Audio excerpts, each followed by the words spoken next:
This morning's reading is from the Gospel of John, chapter 2, verses 1 through 11. On the third day, there was a wedding in Cana of Galilee, and the mother of Jesus was there. Jesus and his disciples had also been invited to the wedding. When the wine gave out, the mother of Jesus said to him, "They have no wine." And Jesus said to her, "Woman, what concern is that to me and to you? My hour has not yet come." His mother said to the servants, "Do whatever he tells you." Now standing there were 6 stone water jars for the Jewish rites of purification, each holding 20 or 30 gallons. Jesus said to them, "Fill the jars with water." And they filled them up to the brim. He said to them, "Now draw some out and take it to the person in charge of the banquet." So they took it. When the person in charge tasted the water that had been drawn, that had become wine, and did not know where it came from, though the servants who had drawn it knew, that person called the bridegroom and said to him, "Everyone serves the good wine first, and then the inferior wine after the guests have become drunk. But you have kept the good wine until now." Jesus did this, the first of his signs, in Cana of Galilee, and revealed his glory, and his disciples believed in him.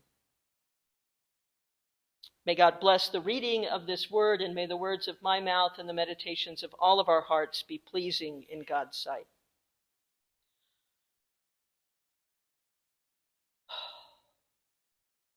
Weddings are hard work, and yet weddings always remind me of the first sign or miracle that Jesus performed.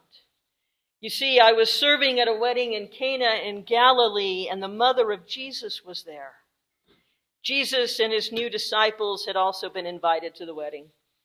It was just an ordinary family festival with all the parents and siblings and cousins and aunties and uncles, grandparents and friends. Everyone was talking, dancing, celebrating, doing, what people do at wedding parties in Galilee in the first century. But let me stop for a moment and interrupt my story, because perhaps you're not familiar with Jewish marriage in the first century. Marriages, you see, were typically arranged. It was a contract between families. To prepare for the wedding ceremony, the bride was bathed, anointed, and clothed with special adornments, dressed to the nines, as you might say. Then she was escorted by the groom's friends from her father's house to the groom's house, where a huppah or canopy was set up for the ceremony. The procession was accompanied by song and dance and musical instruments and torchlight, since it usually occurred in the evening. 7 blessings were pronounced on the couple, and the marriage contract was read, followed by 7 days of festivities. You postmoderns have nothing on us ancients when it comes to partying. Anyway, the party was in full swing, but it was about to become a wedding day disaster. As I was on my way to the kitchen with the other servants, I passed by Jesus and his mother. They'd moved off to the side for their conversation, but I couldn't help overhearing. You know how it is. Servants hear things. Jesus' mother told him, "They have no wine." Now, it's a fallacy that wine flowed freely and was drunk everywhere in the lands of ancient Palestine. It was a cash crop, like olive oil, and many of us were busy with its production. But most of us drank little wine and ate very little meat. Cheese, bread, olive oil were our mainstays, and water for our thirst. But at a wedding it was different. Sheep, calves, every delicacy available were served in abundance, and the wine flowed freely. No wonder Jesus compared heaven to a wedding feast. Weddings were extravagant celebrations carried out according to set traditions. And then there were the social obligations of the host, including reciprocal hospitality. For example, if last year I invited you to my son's wedding feast, fed you generously, and supplied you with all the wine you care to drink, you must do the same for me when I attend your son's wedding? Failure to respond in kind would come with severe social consequences. Running out of wine would have been a major faux pas, causing humiliation to the host family and lifelong disgrace to the newlyweds. Once the guests started requesting and not getting refills, they'd realize there was a problem. And then word would start to spread. Guests would start complaining, making snide remarks, and then they'd start leaving early. At some point, the groom would figure out what had happened, but by then it would have been too late. He'd yell at the steward of the feast for not ordering enough wine, and then the steward would yell at us servants for not making the wine last longer. The steward, well, he'd never work another wedding in Galilee again. But it wouldn't change the fact that the groom had been totally embarrassed in front of his new wife and all of her family and friends, as well as all of his family and friends. In short, everyone they knew, and perhaps some they didn't, on his wedding day of all days. He wanted to impress everyone, not give them a reason to laugh at them. Perhaps his wife would forgive him, maybe. But do you think his in-laws would ever let him live it down? So running out of wine at a wedding feast was a big deal. But Jesus responds to his mother, "Woman, what concern is that to me and to you? My hour has not yet come." Now, maybe this sounds harsh or even rude to you, but it's the English translation that seems to make Jesus disrespectful and uncaring. There's nothing actually inherently disrespectful about it, though to your ears it may not feel appropriate. You see, Jesus frequently addressed women with the greeting woman. It was a normal, polite form of address, a title of respect in the day. But it was unusual to use that form of address to speak to one's own mother. It was as though Jesus was distancing himself from his mother by downplaying their family relationship. Such insinuation of distance was actually quite proper in a society where men were expected to break the maternal bonds by a certain age. As for the second part of Jesus' response, what concern is that to me and to you? Jesus is literally saying, what to me and to you? What to me and to you was a common expression in the Semitic world. It can be understood as, why do you involve me, or how does that concern us? Essentially, it meant that the speaker was being unjustly bothered or asked to get involved in a matter that wasn't his or her business. It can be impolite, but not always. The intent is determined by the context, and the first part of Jesus' response points to the latter. Jesus' response was entirely respectful and appropriate in the context. He's basically asking his mother, who brings a concern to him, what can I do for you? The third part of Jesus' response, my hour has not yet come, is a strange phrase. It's the first such reference in the gospel. So at first, those of us who would become Jesus' followers didn't know what it meant. But Jesus made similar references throughout his ministry. And then at the crucifixion, we realized that this was a reference to his passion. Jesus seemed aware that once he started working miracles, everything would change. But Jesus' mother wasn't put off or deterred by his response. She remembered Gabriel's message, Simeon's words in the temple, and a 12-year-old Jesus in the temple going toe-to-toe with the religious leaders. She saw her son as one who could and should meet needs, and she believed in the one who claimed to bring abundant life to those in need. Jesus' mother said to us servants, do whatever he tells you. Like the Pharisees' command to the Egyptians when they were starving, go to Joseph, what he says to you, do. Pharaoh expressed confidence in Joseph's ability to solve the famine. He also gave full authority to Joseph. Mary's words do the same thing. You know, sometimes you can just feel that something serious is at stake. Something you don't understand, but you know you'd better respect.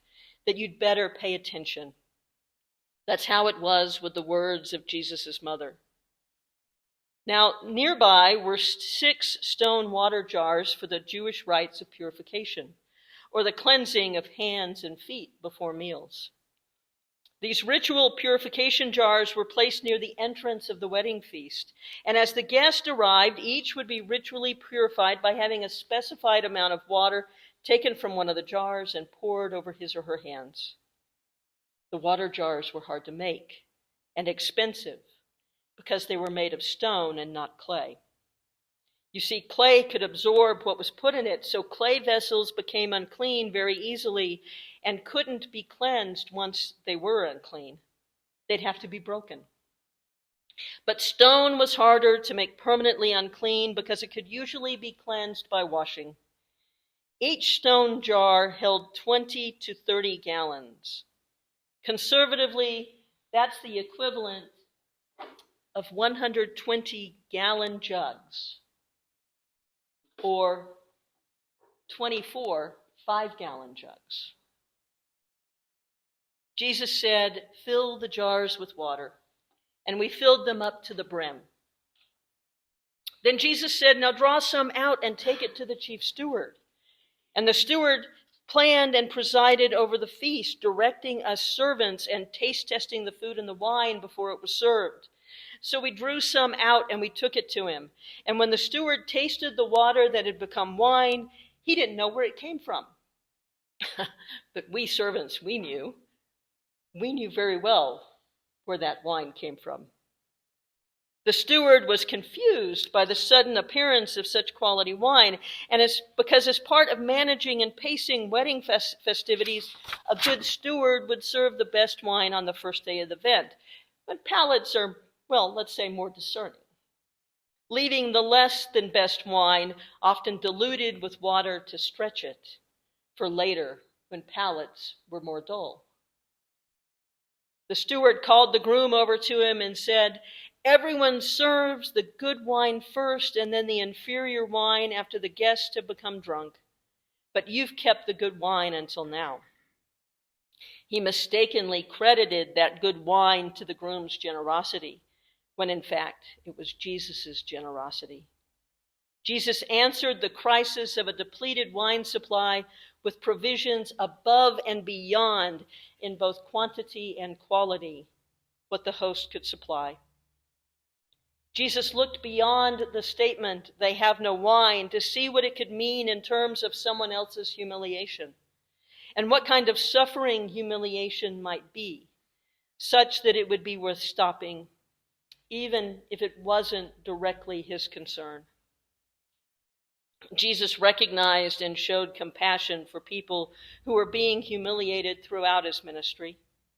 The Samaritan woman whom he met at the well, the woman caught in adultery that the officials shoved in front of him at the temple, Nicodemus, who used the cover of night to meet with him because he was afraid of what his peers might say. To all of these people, Jesus explained that God isn't out to punish and shame us. We've all been hurt. We've all made mistakes. But God loves us and wants to make us whole, not kick us off the island. And Jesus' new disciples believed in him. When John later wrote about Jesus, he used the term sign to refer to Jesus' miracles. Because for John, the significance of the miracle wasn't the act of the miracle itself, but to whom the miracle pointed. Like a highway sign, a miracle points to something or someone beyond it. The essence of any miracle is that it shatters conventional expectations and explanations. It challenges conventional assumptions about order and control, about what's possible, about where God is found and how God is known. The miracle of the wine shattered the boundaries of their conventional world, and these new disciples were willing to consider the possibility that this was the inbreaking of God. It's a miracle of abundance, of extravagance, of transformation and new possibilities. The grace the miracle offers and the glimpse of Jesus' glory it provides run outside conventional expectations and place us at odds with how we thought the world was ordered. It just doesn't make sense. The extravagance of Jesus' act, the superabundance of the wine, suggests the unlimited gifts that Jesus makes possible. Jesus' ministry began with an extraordinary act of grace, a first glimpse of the greater things to come. We're invited to share in the wonder of this miracle, to enter into the joyous celebration made possible by Jesus' gift. We're invited to see what these new disciples saw, that in the abundance and graciousness of Jesus' gift, we catch a glimpse of the identity and character of God. Jesus cares for the insignificant. He can turn our ordinary life, our ordinary circumstances into exceptional ones. The symbolism of the wedding at Cana centers on the larger theme of the unimaginable generosity of Jesus. The gifts of Jesus extend well beyond meeting the needs of the moment for health or safety or food. In this story, these gifts encompass the celebration of life itself. The sheer abundance of the gifts Jesus brings to humankind extends beyond what any human being can ask or think or comprehend. And yet the event is a reality for Jesus' mother and his disciples only. Jesus' first miracle, was low profile. Even the wedding guests don't seem to know that a miracle occurred. To believe in Jesus the Christ is to live a life within a life. Nothing has changed, and yet everything has changed. What had been water is wine. Word become flesh. An hour that hasn't yet come is here. This is the existence at the edge of the ages. What will be is. What seems to be is no more. In this word and light of God who was a man, all is new. And so are we. Shalom.